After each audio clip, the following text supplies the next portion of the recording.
যান মাথাটা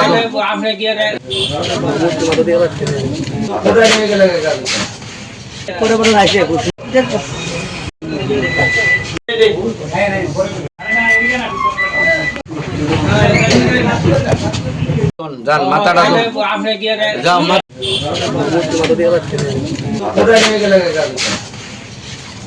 দেখুন, এখানে দুটি বিষয়ের উপর জিনিসটা হয়েছে। একটা হলো যে হিন্দুদের উপর যে আমাদের যে পূজা পার্বণ ভাবাবেগের উপর একটা আঘাত এনেছে, এবং পাশাপাশি আমাদের প্রত্যেকেরই একটা ব্যক্তিগত ব্যবসায়ী থাকি। তো ওইখানে উনিও যে ওনার পেশাগতভাবে উনি একজন শিল্পী, মৃৎশিল্পী, এবং আমাদের দেখা মতে যে সদর উত্তরে এত নিপুণ কারিগর আমাদের এখানে আর দেখানি। উনি সারা বছর যাবৎ 2 থেকে 3টা বা 4টা, সর্বোচ্চ 4টা মূর্তি তৈরি করেন। তো এবার দেখা গেল যে রাতের আধারে কোনো না কোনো কেউ এসে প্রত্যেকটা মূর্তি এখানে ভেঙে দিয়েছে।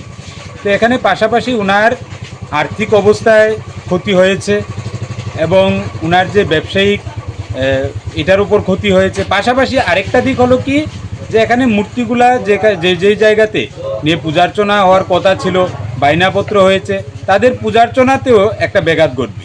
তো এখানে দুইটা দিকের উপরে বিশাল ক্ষতি হয়েছে এবং কুঠারাঘাত হয়েছে, এক কথায় বলতে গেলে। এখন এখানে আমরা এইমাত্র পুলিশ প্রশাসনকে ইনফর্ম করেছি, ওনারা এসেছেন, এবং আমরা প্রয়োজনে আমাদের প্রশাসনিক যারা আধিকারিক আছে তাদেরকে জানাবো, ওনারাও দেখবেন। আমরা সর্বতোভাবে চেষ্টা করব যে ওনাকে কিছু না কিছু সহায়তা করা যায়। এটা আমরা প্রশাসনিকভাবে কি করা যায় সেটা আমরা লক্ষ্য রাখবো।